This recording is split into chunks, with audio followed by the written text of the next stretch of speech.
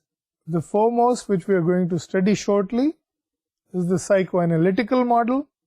We will also have a look at the behavioral model, at the humanistic model, at the social cognitive model, attachment theory model, and then the psychobiological model.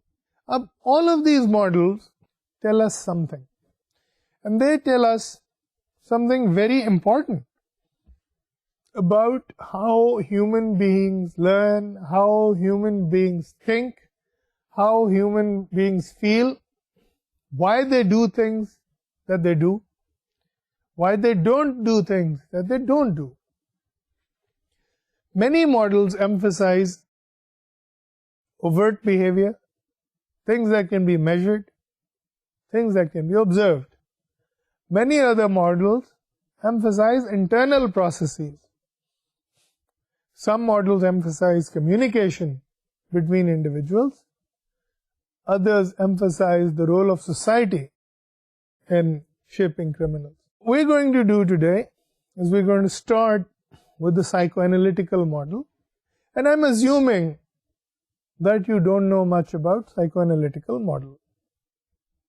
You know, it's a trade-off. I can choose to assume that you know everything about Freud's psychoanalytical model and not teach it and just go straight to violence. But if I do that, those of you who have never studied this model would be left in the dark. So on balance, I thought I'm going to start from scratch. I'm going to start from introducing the model as if you don't know it. And you never know, you might learn a few new things, even if you are familiar with the model. So let's take a basic introduction to the psychoanalytical model. Sigmund Freud, who was an Austrian, in 1890s started to write about psychological disorders. And I would not be wrong in saying that among the Western psychologists, he was the first to discover the unconscious mind, جسے ہم اردو میں یا عربی میں لاشعور کہتے ہیں. That was discovered by Freud. And essentially unconscious کا کیا مطلب ہے کہ ہماری ساری سوچیں اور ہماری ساری خواہشات جو ہیں وہ ہم ان کے کانشیس نہیں ہوتے. ضروری نہیں ہوتا کہ ہمیں پتہ ہو کہ ہماری خواہش کیا ہے. بعض اوقات اور اکثر اوقات اکارڈنگ ٹو فرائڈ ہمیں نہیں پتہ ہوتا کہ ہماری اصل خواہش کیا تھی, ہم نے فلاں کام کیوں کیا تھا. فرائڈ اس کی یوں مثال دیتے ہیں کہ ایک شخص ہے, وہ کسی لڑکی سے ملنے گیا اور اس کا یہ کہنا ہے کہ وہ شخص جو ہے وہ اخلاقی اقدار اور سماجی اقدار اور ان سب سے بڑی اچھی طرح واقف ہے, اور وہ اس بات کو بالکل اپنے سے تسلیم ہی نہیں کر رہا کہ وہ شخص جو ہے اس لڑکی کے بارے میں کچھ رومانٹک فیلنگز رکھتا ہے, کوئی محبت بھرے جذبات رکھتا ہے. تو لیکن ہوا کیا کہ وہ شخص وہاں گیا, بیٹھا, اس نے تھوڑی دیر اس لڑکی سے بات کی, اپنی گاڑی کی چابی البتہ وہ وہاں بھول گیا, اور تھوڑی دیر کے بعد جب وہ گاڑی تک پہنچا اسے خیال آیا او ہو مجھے گاڑی کی چابی تو میں وہاں بھول آیا ہوں. تب اسے دوبارہ جانا پڑا اس لڑکی کے گھر. تو فرائڈ وڈ سے کہ یہ جناب یہ جو چابی کو اس کے گھر بھولنا ہے لڑکی کے گھر, یہ فیصلہ لاشعور کا تھا. اس بندے کے انکانشیس مائنڈ نے یہ ڈیسائیڈ کر لیا تھا that he likes that girl. بندہ کانشیس نہیں تھا, بندہ اپنی طرف سے بہت شریف اور اس بات سے بالکل ابو تھا کہ وہ اس لڑکی کے بارے میں کسی قسم کی رومانٹک فیلنگز رکھے. لیکن اس کے لاشعور نے, اس کے انکانشیس مائنڈ نے, جو کہ ایک بہت پریمیٹیو سا انسان جس میں ہوتا ہے, اس نے کہا کہ نہیں بھی میں نے تو یہاں دوبارہ آنا ہے. تو اس نے کیا کیا, اس انسان سے بھول چوک میں گاڑی کی چابی وہیں ٹیبل پہ رکھی رہنے دی اور باہر چلا. I will explain some of these ideas in some greater depth, but this was just an example to show you what Freud means by unconscious mind. اور اس کے پیچھے ایک اور آئیڈیا جسے ہم کہتے ہیں سائیکولوجیکل ڈٹرمنزم. ڈٹرمنزم یہ کہتا ہے کہ جی ہر چیز کا کوئی نہ کوئی کاز ہوتا ہے, اور ہر چیز کا کاز ہونے کا مطلب یہ ہے کہ کوئی بھی چیز بغیر وجہ کے, بغیر ریزن کے نہیں ہوتی. That is called determinism. تو سائیکولوجیکل ڈٹرمنزم کا مطلب ہے کہ ہمارا کوئی بھی جو بیہیویئر ہے وہ کسی کاز کے بغیر نہیں ہوتا. اب یہی مثال لے لیجئے چابی بھولنے والی. تو آپ دیکھیں گے کہ یہاں پہ وہ کہہ رہے کہ اگر چابی بھی رکھ کے بھولا ہے انسان تو اس کے پیچھے بھی کوئی وجہ ہے, اس کے پیچھے بھی کوئی وجہ ہے. یہ ایسے ہی نہیں ہوا, یہ حادثہ, یہ واقعہ بغیر وجہ کے نہیں ہوا.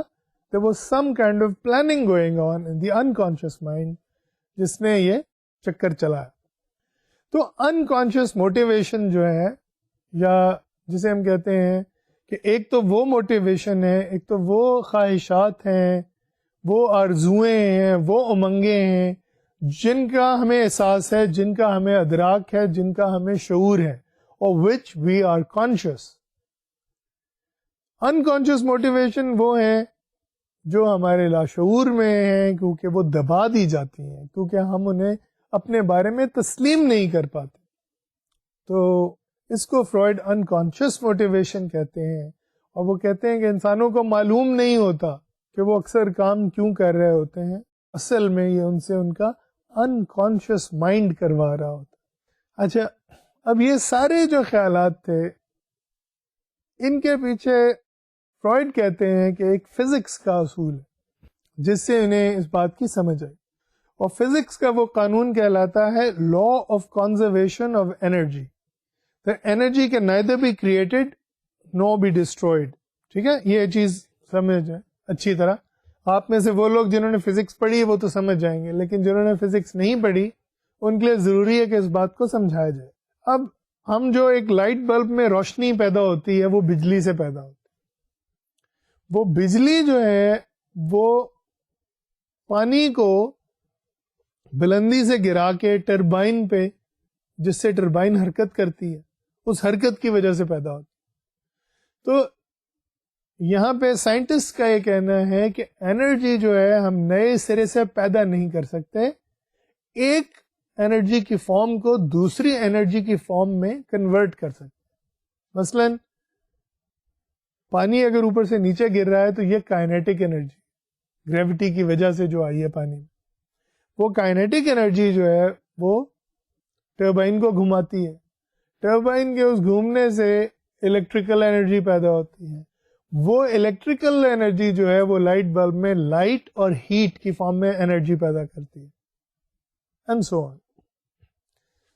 تو فرائڈ نے کہا کہ جناب اسی لا آف کنزرویشن آف انرجی کو انسانوں کی خواہشات پہ اور ان کی آرزوؤں پہ اور ان کی امنگوں پہ اگر اپلائی کیا جائے تو that will yield some good results. Now, if we apply this idea to our unconscious mind, to our unconscious desires, to our unconscious feelings, then we will become aware that just as energy can neither be created nor be destroyed, our wishes can also not be destroyed.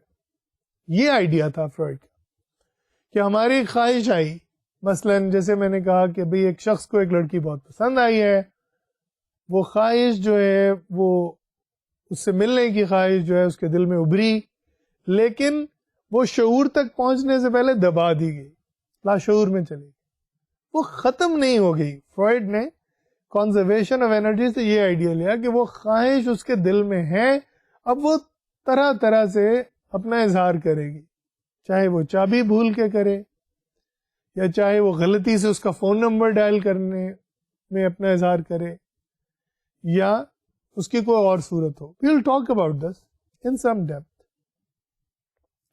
تو Freud نے 3 اس میں structures اور بھی propose کیے. ایک تو یہ تھا نا کانشیس اور انکانشیس مائنڈ، یہ 2 اسٹرکچر. فرائڈ نے کہا کہ جناب یہ 3 اسٹرکچرز میں آپ کو اب بتاتا ہوں. ایک ان میں سے کہلاتا ہے ایڈ، ایک کہلاتا ہے ایگو اور ایک کہلاتا ہے super ego. Let's discuss them one by one.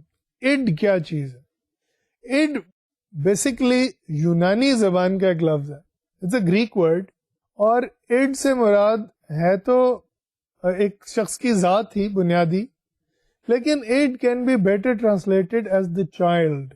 ایک بچہ ہوتا ہے، ایک چھوٹا بچہ، تو اس کے لیے سوسائٹی، اس کے مورلز، اس کی اخلاقیات، اس کی رولز اینڈ ریگولیشنز کوئی معنی نہیں رکھتا. چھوٹا بچہ ہے، اسے بھوک لگی ہے تو وہ ماں کے دودھ کے لیے روئے گا، چلائے گا. اسی طرح اگر اس کا پیمپر بہت زیادہ بھر جائے تو وہ شور مچانا شروع کر دے گا. اسے اور کچھ نہیں پتا، اسے اور کچھ معلوم نہیں. And he doesn't care about anything. These are the only basic things he cares about. اسے پلیزر چاہیے، اس کی بھوک جو ہے ختم ہونی چاہیے، اس کی فلفلمنٹ ہونی چاہیے ڈیزائرز کی، اور اسے کسی قسم کی تکلیف نہیں ہونی چاہیے. That is all the id wants. اب جیسے بچہ بڑا ہوتا جاتا ہے وہ اس پہ کچھ رولز اپلائی تو ہونے شروع ہو جاتے ہیں، لیکن وہ انہیں تسلیم کرنا نہیں چاہتا، نہ کرتا ہے. چھوٹا بچہ جو ہے وہ منمانی کرتا ہے جس حد تک ہو سکے. ٹھیک ہے نا. اور ایک نارمل گھر میں جہاں ماں باپ خیال رکھنے والے ہوں, پیار کرنے والے ہوں, بچہ بہت ساری چیزیں ایسی کرتا ہے جن سے وہ اگر اسے روکا بھی جائے تو وہ آرام سے نہیں رکتا. اس کو فرائڈ کہتا ہے اڈ, اور وہ کہتا ہے کہ یہ ہر انسان میں ہوتی ہے, اور ہر انسان میں ہونے کی وجہ سے اڈ جو ہے وہ, یعنی ہم کہتے ہیں نا کہ فلاں شخص جو ہے وہ بالکل بچوں والی حرکتیں کرتا یا بہت ضدی ہے, اتنا بڑا ہو گیا ہے لیکن میچور نہیں ہوا, تو ایسے لوگوں میں اڈ بہت زیادہ حاوی ہوتی ہے. ٹھیک ہے نا. اچھا, لیکن اڈ جو ہے یا جو چائلڈ ہے وہ اس سے جیسے جیسے وہ انسان بڑا ہوتا جاتا ہے, سوسائٹی خاص طور پہ اس کے پیرنٹس, اس کے ماں باپ اسے کنٹرول کرنا شروع کر دیتے, اسے ڈانٹنا شروع کر دیتے, اسے لان تان شروع کر دیتے ہیں, اسے صحیح اور غلط کا فرق بتانا شروع کر دیتے ہیں. اور اس کو فرائڈ کہتا ہے سپر ایگو, یعنی ایک ایسی چیز جو آپ کی انا سے, آپ کی جو اپنی آئیڈینٹی ہے اس کے اوپر ہے. اور سپر ایگو بیسکلی پیرنٹس کا جو ڈانٹ ڈپٹ ہے, پیرنٹس کی جو رائٹ اور رانگ میں تمیز ہے, اچھائی اور برائی کی تعلیم ہے, اس کو جب بچہ اپنی ذات کا حصہ بنا لیتا. یعنی اس کی مثال یوں ہے کہ ایک بچہ ہے, اسے ماں باپ نے منع کیا ہوا ہے کہ جناب الماری نہیں کھولنی اور اس میں سے سویٹس نہیں نکالنی. اب بچے کا اڈ اتنا اسٹرانگ ہے فرائڈ کے مطابق کہ وہ اس بات کو ریزسٹ نہیں کر سکا. ماں باپ گھر سے باہر ہیں, بچے نے الماری کھولی, سویٹ نکالی, کھانے لگا ہے, کہتا نہیں یار بری بات ہے, میرے دانت خراب ہو جائیں گے, اور ویسے بھی امی ابو کی بات نہ ماننا کوئی اچھی بات نہیں. وہ رکتا ہے تھوڑی دیر, کہتے چلو انہیں کون سا پتہ چلے گا, کھا لے. رائٹ. اچھا, اب یہ جو ایک مومنٹ کے لیے بچے نے اپنے آپ سے بات کی اور اپنے آپ کو روکا ہے, that is super ego. Parents بذات خود سپر ایگو نہیں ہے. پیرنٹس کو جو بچہ انٹرنلائز کر لیتا ہے, اپنی ذات کا حصہ بنا لیتا. اس کی ایک اور مثال ہے, چھوٹا بھائی بچہ ہے, اس کا چھوٹا بھائی جو ہے وہ جب سویٹ کھانے لگے گا تو بڑا بھائی اسے روک رہا, کہہ رہا خبردار تمہارے دانت خراب ہو جائیں گے اور تم نے امی ابو کی اجازت کے بغیر لیا. تو بچہ جو ہے یہاں پہ پیرنٹس کا رول پلے کر رہا ہے. اس کا کیا مطلب ہے کہ اس بچے نے اپنے پیرنٹس کو انٹرنلائز کیا ہوا, اپنی ذات کا حصہ بنا لیا. ان کی ڈانٹ ڈپٹ کو, اچھائی اور برائی کے فرق کو, اخلاقیات کی تربیت کو, ان ساری چیزوں کو اس نے انٹرنلائز کر لیا. اس کو فرائڈ کہتا ہے سپر ایگو. تو سپر ایگو جو ہے وہ اڈ سے ہمیشہ کانفلکٹ میں رہتی. کیوں؟ اڈ جو ہے وہ مصیبت میں ڈالتا ہے. اڈ جو ہے وہ کہتا ہے جی چلو دیکھتے ہیں, یہ سیڑھی ایسے لٹک کے دیکھتے ہیں کتنا مزہ آئے گا, یا بستر پہ چھلانگیں لگاتے ہیں لیکن کتنا مزہ آئے گا, یا آم کے درخت سے کچی انبیاں توڑ کے کھاتے ہیں کتنا مزہ آئے گا. تو وہ اسی چیز چکر میں رہتا ہے. اڈ جو ہے کہ کسی طرح مزہ آئے. جو سپر ایگو ہے وہ مزے کے خلاف ہوگی. اب یہاں پہ انٹرسٹنگ بات, پیرنٹس ہر وقت تو آپ کے مزے کے خلاف نہیں ہوتے نا. پیرنٹس تو کئی دفعہ الاؤ کرتے ہیں, کئی دفعہ نہیں الاؤ کرتے.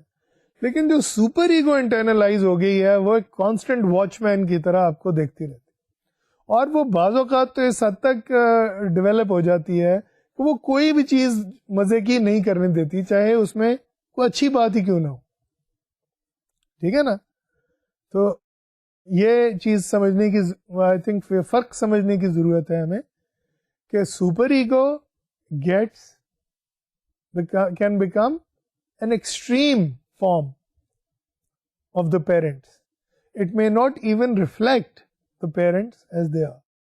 And finally he says کہ سپر ایگو اور اڈ کے اس کانفلکٹ میں ایک تیسری چیز ڈیولپ ہوتی ہے, and that is called ego, یعنی انا, یعنی کہ اپنی سیلف کا احساس.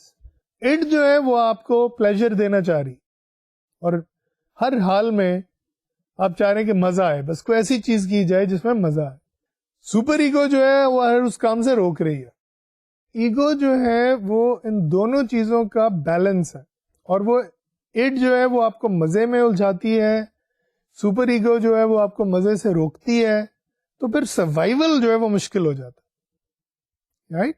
ایک طرف آپ کو ایک چیز جو ہے وہ ہر وقت جو ہے وہ کہہ رہی ہے کہ یہ بھی کرو, یہ بھی کرو, یہ بھی کرو, چاہے اس میں خطرہ ہو, چاہے اس میں پرابلمز ہو. دوسری طرف ایک چیز ہے جو آپ کو ہر چیز سے روک رہی ہے, کوئی مزے کا کھانا نہیں کھانے دیتی, کوئی مزے کی ایکٹیویٹی نہیں کرنے دیتی. تو ان دونوں کے درمیان بیلنس جو ہے وہ کریٹ کرتی ہے ایگو. تو اس وقت جو سلائڈ میں آپ کو 3 ایڈلٹ رولز دکھائے جا رہے ہیں, جس میں لو بھی ہے, جس میں اسپورٹس بھی ہے, جس میں جاب بھی ہے. اس کی ابتدا جو ہے وہ بچپن میں شروع ہو جاتی ہے. ایک ایڈلٹ تو نہیں بن جاتا, لیکن کچھ تھوڑی بہت میچورٹی اور تھوڑی بہت بیلنس جو ہے وہ ایک بچے میں آنی شروع ہو جاتی ہے. اور اڈ اور سپر ایگو کا یہ جو کانفلکٹ ہے یہ ختم تو نہیں ہوتا, لیکن اس کے اوپر ایک آربیٹریٹر کے طور پہ, ایک میڈیٹر کے طور پہ, ایک کنٹرولر کے طور پہ ایگو ایمرج کرتی ہے. اور ایگو جو ہے یہ انسان کے سروائیول انسٹنکٹ سے آتی ہے. فرائڈ کہتا ہے کہ انسان میں ایک سروائیول انسٹنکٹ ہوتا ہے جو اڈ کی پلیجر سیکنگ ایکٹیویٹیز اور سپر ایگو کی جو مورلائزنگ ایکٹیویٹیز, ان کے درمیان آ کے ایک توازن قائم کرتی ہے اور انسان کو بچاتی ہے, اس کا سروائیول انشور کراتی ہے. That is ego. عام الفاظ میں ہم یوں کہیں گے کہ جناب میں جو اپنے آپ کو میں کہتا ہوں یہ ایگو ہے, ٹھیک ہے نا. اور اسی طرح ہر انسان جس چیز سے اپنے آپ کو آئیڈینٹیفائی کرتا ہے that is ego, right. So as you're seeing in this slide, there is the heart with a couple, there is a person playing golf, and there is a scientist or a doctor standing, with a white robe on. So these are symbols with which یہ ان تینوں چیزیں جو ہیں یہ socially acceptable ہیں, ٹھیک ہے نا. اور یہ سوشلی ایکسیپٹیبل ہونے کی وجہ سے ہم یہ کہہ سکتے ہیں کہ اس میں انسان پلیجر سیکنگ بھی کر رہا ہے, اس میں آؤٹ ڈور ایکٹیویٹی بھی کر رہا ہے, اس میں اپنی ڈیوٹیز اور اپنی رسپانسبلٹیز کو بھی پورا کر رہا ہے. تو that is the ego. Now Freud proposes some instincts as well, ٹھیک ہے نا. یہ تو 3 اسٹرکچرز تھے, اڈ, ایگو اور سپر ایگو. اس کے علاوہ conscious mind and unconscious mind. لیکن 2 انسٹنکٹس فرائڈ کہتا ہے کہ ہمارے پاس ہوتے ہیں, ایک ایروس اور دوسرا تھینیٹوس. اب ان الفاظ سے مت گھبرائیے گا, these are Greek words that Freud has used. جس طرح باقی سائنسز میں گریک ورڈز اور لیٹن ورڈز استعمال کیے جاتے ہیں, اسی طرح سائیکالوجی میں بھی گریک ورڈز کو استعمال کیا جاتا ہے. Eros actually means pleasure and Thanatos means death. اب پلیجر انسٹنکٹ ہونا تو سمجھ میں آتی ہے, and we'll talk more about the pleasure instinct. لیکن یہ ڈیتھ انسٹنکٹ کیا چیز, and why do we have it? Freud says that the quest for pleasure that we have is balanced with a destructive urge. اور destruction کیوں ضروری ہوتی, destruction کیوں انسان کی ذات کا حصہ ہوتی ہے. I think the idea actually comes from Hinduism.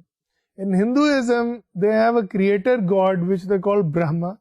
They have a maintaining god which they call Vishnu. And they have a destroyer god which they call Shiva.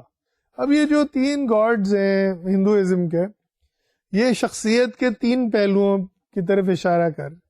ایک وہ ہے جو نئی چیز کریٹ کرتی ہے, جیسے برہما ہو گیا. ایک وہ ہے جو اسے مینٹین کرتی ہے, نرش کرتی ہے, پریزرو کرتی ہے, وہ وشنو ہو گیا. اور ایک ہے جو اب ڈسٹروائے کرتی ہے. اچھا, اب ڈسٹروائے کرنا کیوں ضروری ہوتا ہے؟ Because the old things need to be destroyed for new things to come in. اب اگر آپ پرانی ساخت کی کوئی چیز استعمال کر رہے ہیں تو جب تک آپ اسے استعمال کرتے رہیں گے نئی چیز تو نہیں آئے گی. جب آپ پرانی چیز کو رستے سے ہٹائیں گے تب نئی چیز کے لیے رستہ ہموار ہوگا. That is what is meant by destructive tendencies or the death instinct to be present in every human being.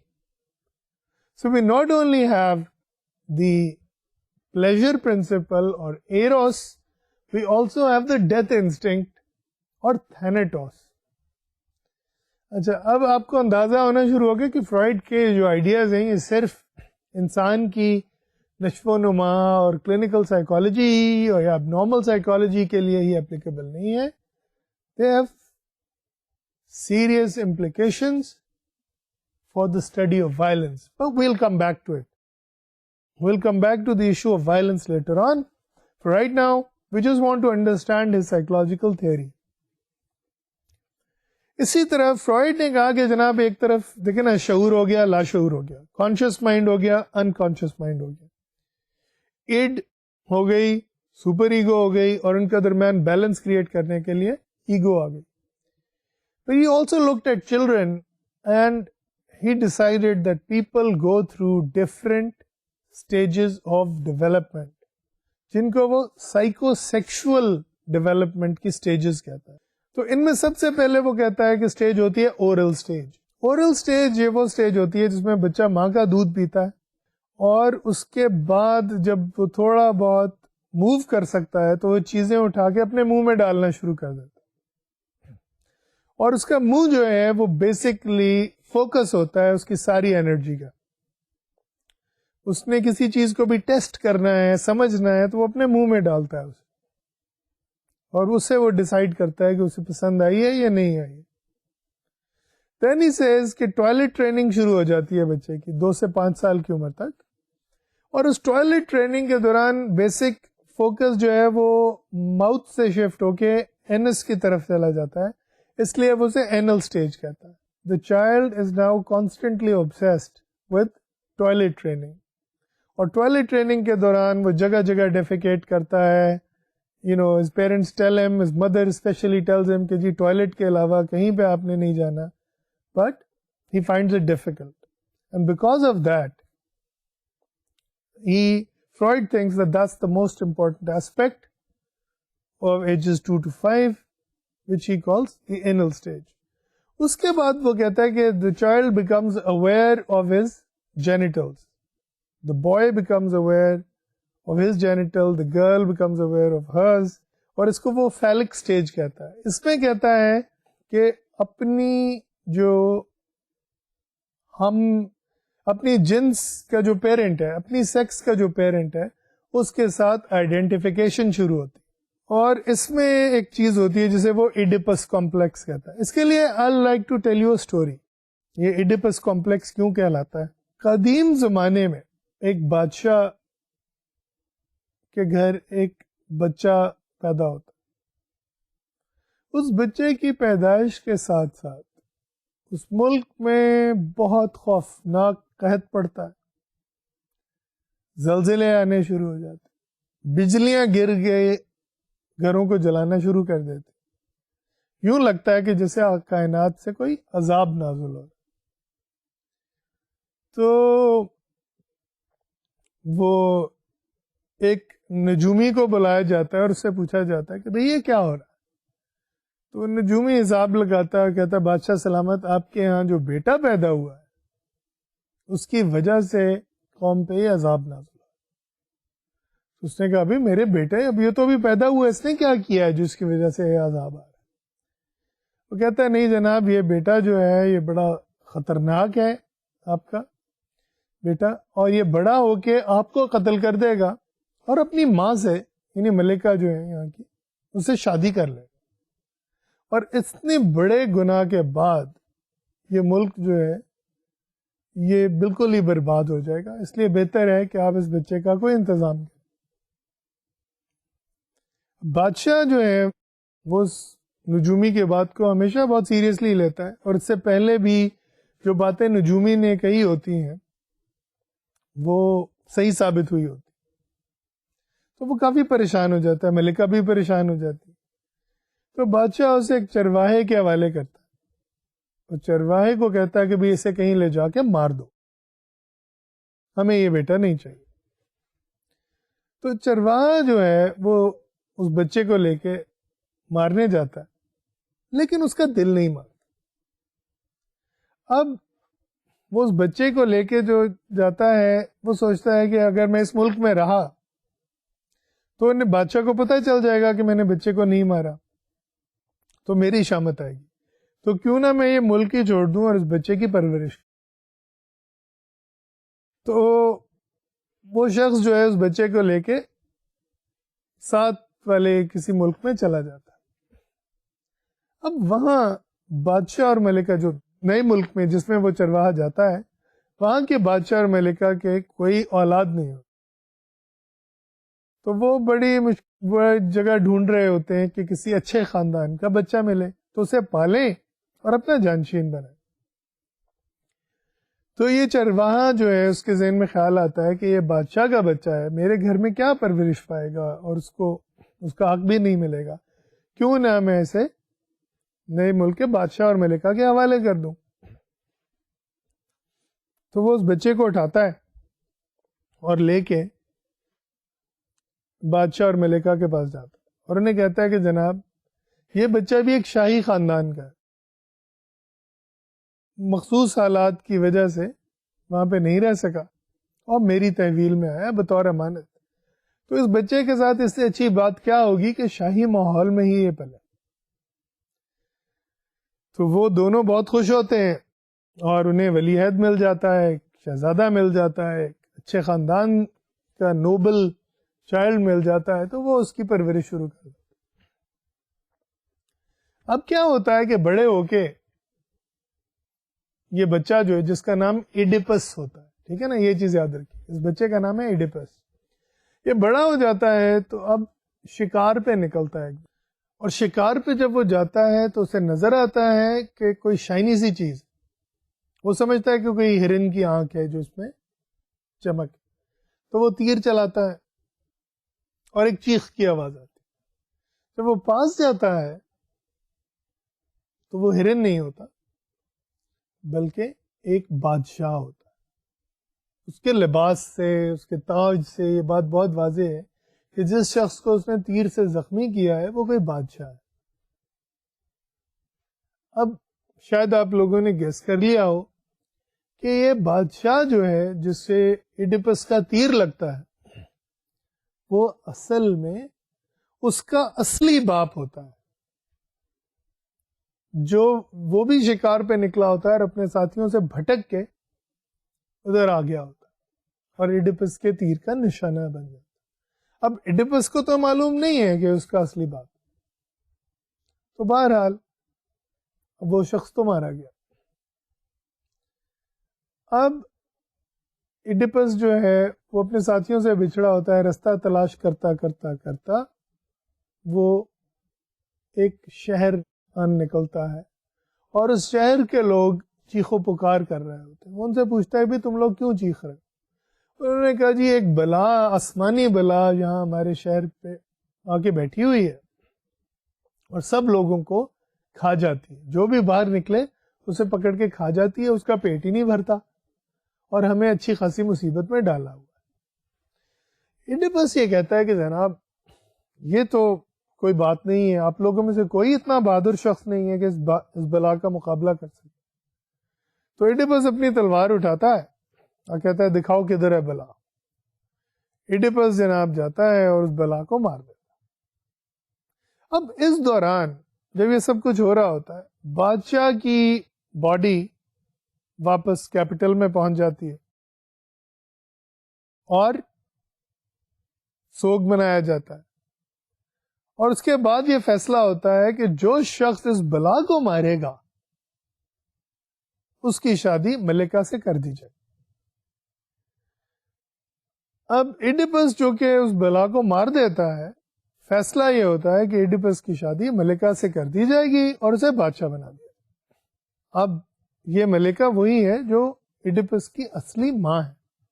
After this turn another thing happens, and that his mother, who's now married to him without his knowledge, gives birth to a daughter.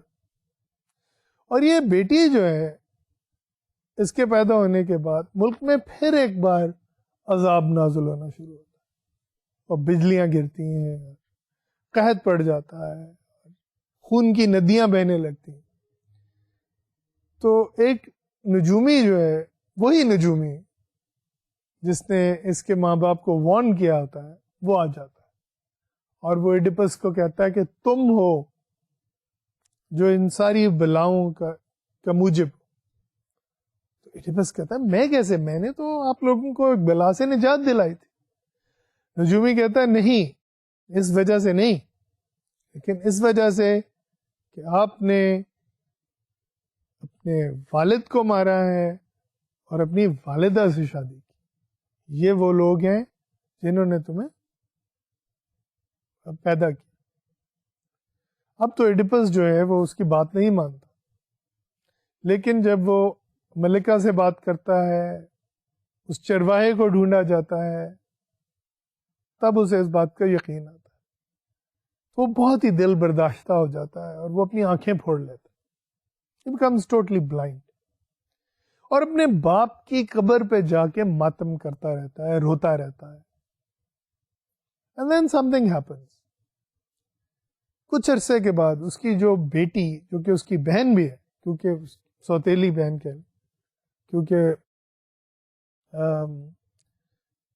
she was born of his mother, she comes to Oedipus and she says, get up from this grave. You have mourned enough. You have defeated destiny. وہ کہتا ہے کس طرح, مجھے تو destiny نے ہرایا ہے, مجھے تو قسمت نے, تقدیر نے ہرایا ہے. جو کچھ میرے لیے لکھا گیا تھا, جیسا نجومی نے پریڈکٹ کیا تھا ویسا ہی ہوا, اور میں اتنا ہی منحوس تھا, اتنا ہی گھٹیا انسان تھا, اتنا ہی غلط انسان تھا. لیکن اس کی بیٹی نے اسے یہاں پہ بڑی انسائٹ فل بات کی. اس نے کہا دیکھو, اس نجومی کی بات بالکل صحیح ہوتی اگر تم اس گھر میں پل کے بڑے ہو کے اپنے باپ کو اور اپنی ماں کو جانتے بوجھتے ہوئے اس سلوک سے سبجیکٹ کرتے, جانتے بوجھتے ہوئے اگر باپ کو مارتے, کانشیسلی اگر اپنے فادر کو مرڈر کرتے, consciously if you had married your mother, then you would be guilty. Since you were unconscious of all of these things, the fact of the matter is you are not guilty. You didn't do anything. تم نے تو کچھ بھی نہیں کیا, تم سے تو سب کچھ انجانے میں ہوا ہے. So get up from this grave and your days of mourning are over. تو یہ کہانی جو تھی, فرائڈ نے اس کو بہت سیریسلی لیا. اور کیوں لیا؟ میں نے آپ سے عرض کی تھی کہ psychological determinism was something that Freud believed in very, very seriously. Fried یہ سوچتا تھا کہ کوئی بھی چیز بغیر وجہ کے نہیں ہوتی. تو یہ کہانی اگر یونانی سٹوریز میں آئی ہے, اور اس کہانی کو اگر لوگوں نے پسند کیا, اور اس حد تک پسند کیا ہے کہ اس کا ڈرامہ بنایا گیا, اور پھر یہ ڈرامہ جو ہے یہ اکثر سٹیج میں چلا کرتا تھا یورپ میں, اور بہت لوگ اسے دیکھنے جایا کرتے تھے. تو فرائڈ بھی اسے دیکھنے گیا, اور فرائڈ نے یہ نتیجہ نکالا کہ جناب اگر یہ چیز اتنی پاپولر بھی ہے لوگوں میں, اور یہ کسی انسان نے کریٹ کی ہے, it must reflect a real dilemma for every child, for every human being. اور فرائڈ نے ایک نئی لو سٹوری یہاں سے کریٹ کی, unconscious love story. He says that every child falls in love with his mother. Maybe a very strange idea to you, but think about it. ایک بچے کے لیے اس کی ماں کے علاوہ اور کوئی امپورٹنٹ نہیں, اور جتنا چھوٹا بچہ ہو اتنا ہی زیادہ وہ اپنی ماں سے اٹیچ ہوتا ہے نا یہ بات. تو فرائڈ نے یہ کہا کہ جناب بچہ جو ہے اس کے لیے ماں اس کی ہیروئن ہے, ماں اس کی محبوبہ ہے, ماں اس کی پوری کائنات ہے. She is the child's first love. اور اس بات کا اسے جو احساس ہوتا ہے وہ کب ہوتا ہے؟ When he becomes aware of the fact that he's a boy. ٹھیک ہے نا. تو the fact that he's a boy, the fact that he is of the opposite sex, the fact that he thinks he loves his mother, is a basic thought as far as Freud is concerned. Now what Freud says here is very important to realize. He is not just saying that the child is in love with his mother, he is also saying that the boy resents the fact that his father is there, that he considers his father as a rival. ٹھیک ہے, تو جو ہم کہتے ہیں نا رقیب ہے اس محبت میں اس کا, وہ اس کا باپ ہے. Again, a very strange idea for most people.